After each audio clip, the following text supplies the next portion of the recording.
Nel 2204, your pageant vlogger host. Subscribe! Magandang araw Pilipinas and good day pageant lovers. Fierce at beauty ang naging atake ng ating reigning Miss Universe Philippines at Miss Universe 2025 third runner-up na walang iba kundi si Maria Atisa Manalo sa kanyang pinakabagong photoshoot ngayon ay umuugong sa social media.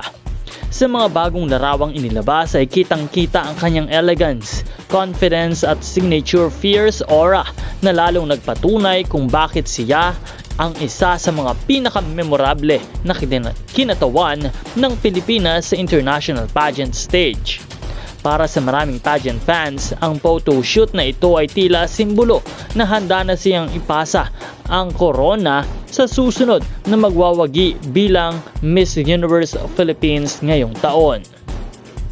Matatandaan na nagbigay ng napakataas na karangalan si Atisa sa bansa nang makamit niya ang third runner-up finish sa Miss Universe 2025 sa kanyang husay sa Q&A, commanding stage presence at natural na karisma.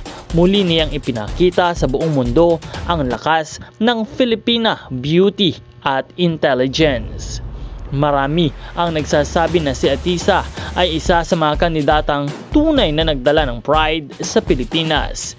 Hindi lamang dahil sa kanyang placement, kundi dahil sa paraan kung paano niya ipinakita ang kanyang authenticity, grace at dedication sa buong kompetisyon.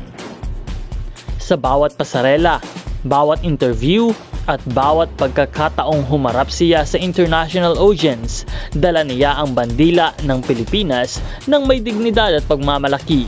Kaya naman para sa mga pageant fans, tunay na natatangi at memorable ang kanyang naging reign.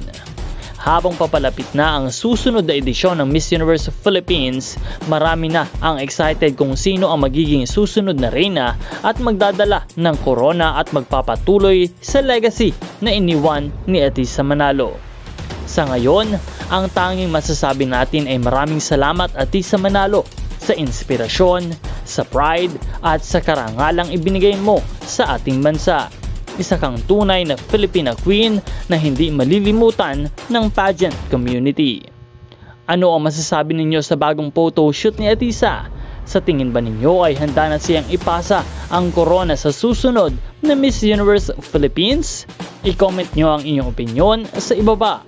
Huwag kalimutan na mag-subscribe at umantabay sa channel na ito para sa lahat ng mga bagong updates. Pindutin lamang ang notification bell. Maraming salamat sa panonood. This is Nel 2204 at magkita po tayong muli sa susunod na video.